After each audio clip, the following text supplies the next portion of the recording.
আসসালামু আলাইকুম, কেমন আছেন সবাই? আশা করি সবাই ভালো আছেন অ্যান্ড আমিও ভালো আছি। তো আমি গত কিছুদিন আগে গেছিলাম রমনা পার্কে ঘুরতে।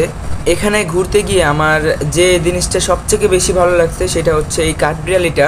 সে হচ্ছে একবার গাছে উঠতেছিল, একবার গাছ থেকে নামতেছিল, নেমে খাবার করতেছিল, আবার খাচ্ছিল। মানে ভিউটা দেখতে অনেক সুন্দর লাগতেছিল, তাই ভাবলাম আপনাদের জন্য একটা ভিডিও করিনি, আপনারাও দেখেন। ছোটোবেলায় যখন খালার বাসায় বেড়াইতে যেতাম মানে খুলনাতে, তখন গাছে কাঠবিড়ালি দেখতাম, কিন্তু আমরা কাছে এগিয়ে গেলে কাঠবিড়ালি দূরে সরে এক পাতার ফাঁকে যেয়ে বসতো, মানে মানুষদেরকে ভয় পেত। কিন্তু এখানে কাঠবিড়ালটা, আমি কাছে গেছি তাও আমাকে ভয় পাচ্ছে না, সে তার খাবার নিয়ে খাওয়া শুরু করছে।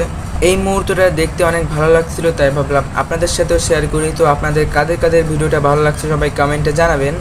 আর যারা যারা আমার ফেসবুক পেজটা ফলো করেন নাই তারা তাড়াতাড়ি আমার ফেসবুকটা ফলো করে দিবেন। অ্যান্ড সামনে আরও ভালো ভালো করবো ইনশাল্লাহ, ভালো ভালো ভিডিও করার চেষ্টা করতেছি। আপনারা সাথে থাকলে ইনশাল্লাহ আমিও পারবো।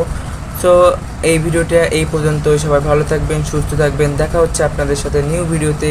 আল্লাহ হাফেজ।